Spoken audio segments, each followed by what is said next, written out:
R you angry with me? আপনারা কি আমার উপর রেগে আছেন? ও সরি, আপনারা না, বরং I am angry at my laptop. আমি আমার ল্যাপটপের উপর রেগে আছি, কারণ ইদানিং আমার ল্যাপটপটি ভালো কাজ করছে না। আরেকটু লক্ষ্য করি, I am angry about his wrong decision, অর্থাৎ আমি তার ভুল সিদ্ধান্তে ক্ষুব্ধ। লক্ষ্য করি বাক্য তিনটিতে অ্যাংরি শব্দটির পরে কখনো উইথ, কখনো অ্যাট এবং কখনো অ্যাবাউট ব্যবহার করা হয়েছে। আজকে আমরা অ্যাংরি শব্দটির পরে কখন উইথ, কখন অ্যাট এবং কখন অ্যাবাউট ব্যবহার করা হয় সেই সম্পর্কে আলোচনা করব। Are you ready?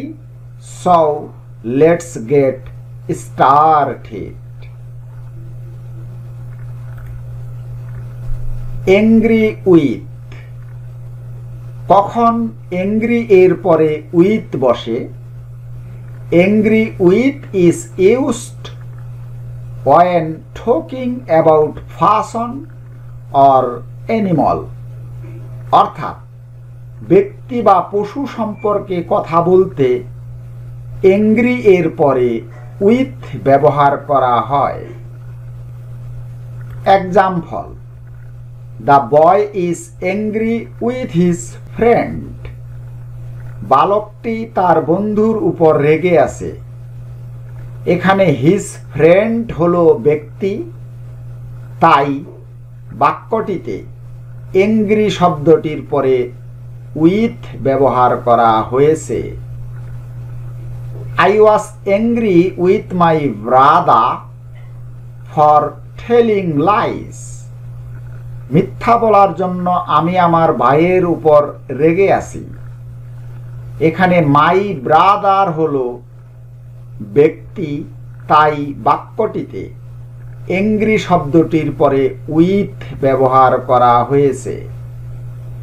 I am angry with my dog because it has misbehaved with me.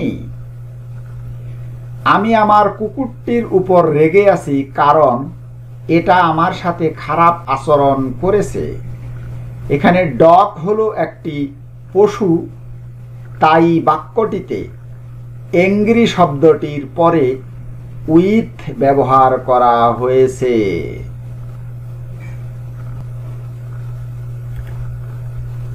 Angry at. Angry এর পরে কখন অ্যাট ব্যবহার করা হয়? Angry at is used when talking about object, অর্থাৎ বস্তু সম্পর্কে কথা বলতে অ্যাংরি এর পরে অ্যাট ব্যবহার করা হয়।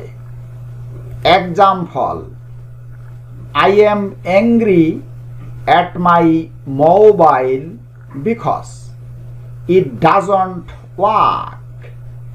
আমি আমার মোবাইলটির প্রতি বিরক্ত কারণ এটি কাজ করছে না। এখানে মোবাইল হলো একটি বস্তু, তাই বাক্যটিতে অ্যাংরি শব্দটির পরে অ্যাট ব্যবহার করা হয়েছে। I M angry at my car because it doesn't start. আমি আমার গাড়িটির উপর রেগে আছি কারণ এটা স্টার্ট নিচ্ছে না। এখানে কার বা গাড়ি হলো একটি বস্তু, এই কারণে অ্যাংরি শব্দটির পরে এখানে অ্যাট ব্যবহার করা হয়েছে।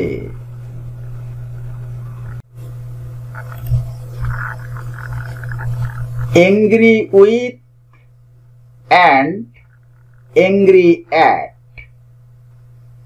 একটু লক্ষ্য করি, এখানে একটি নোট দেওয়া রয়েছে, বলছে Nowadays, with and at both are used after angry for person and object.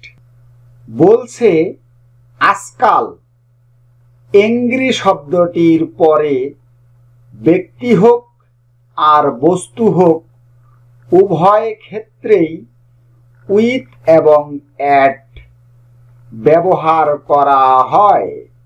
তবে এংরি এর পরে উইথ বেশিরভাগ ক্ষেত্রে ব্রিটিশ ইংলিশে ব্যবহার করা হয়, আবার এংরি এর পরে অ্যাট বেশিরভাগ ক্ষেত্রে আমেরিকান ইংলিশে ব্যবহার করা হয়। এক্সাম্পল, মিথ্যা বলার জন্য আমি বালকটির উপর রেগে আছি। In English, I am angry at the boy for telling lies. এখানে angry শব্দটির পরে boy হলো ব্যক্তি, কিন্তু এখানে at ব্যবহার করা হয়েছে, এটি হলো আমেরিকান ইংলিশ। আবার I am angry with the boy for telling lies, এখানে এংরি এর পরে দা বয় হলো ব্যক্তি, কিন্তু এখানে এংরি এর পরে উইথ ব্যবহার করা হয়েছে, এটি হলো ব্রিটিশ ইংলিশ। তাহলে আমরা বলতে পারি যে ব্যক্তি হোক আর বস্তু হোক, বর্তমানকালে এংরি এর পরে উইথ অথবা অ্যাট দুটি শব্দের মধ্যে যে কোনো একটি ব্যবহার করা যাবে।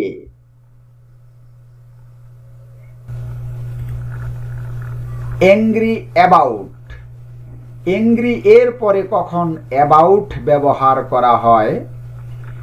Angry about is used when we talk about specific topic or event, অর্থাৎ নির্দিষ্ট বিষয় বা ঘটনা সম্পর্কে কথা বলতে এংরি এর পরে অ্যাবাউট ব্যবহার করা হয়। Example, I am angry about the poverty problem, আমি দারিদ্র সমস্যা নিয়ে খুব রাগান্বিত। এখানে দারিদ্রতা একটি বিষয় বা ঘটনা, যেই কারণে এংরি শব্দটির পরে এখানে প্রেপোজিশন অ্যাবাউট ব্যবহার করা হয়েছে। I am angry about the steps taken by them, তাদের গৃহীত পদক্ষেপে আমি ক্ষুব্ধ। এখানে স্টেপস বা পদক্ষেপ হলো একটি বিষয় বা ঘটনা, যার কারণে এখানে এংরি শব্দটির পরে অ্যাবাউট ব্যবহার করা হয়েছে। I was angry about a rumor, আমি একটি গুজবের ব্যাপারে রেগেছিলাম। এখানে রিউমা বা গুজব হলো একটি বিষয় বা ঘটনা, যার কারণে এখানে এংরি শব্দটির পরে প্রেপোজিশন অ্যাবাউট ব্যবহার করা হয়েছে। আজকের ভিডিওটি এই পর্যন্তই। ভিডিওটি ভালো লাগলে লাইক করবে এবং বন্ধুদের সাথে শেয়ার করবে, আর আমার চ্যানেলটি সাবস্ক্রাইব করে আমার সাথে থাকবে। Thank you very much for watching this video.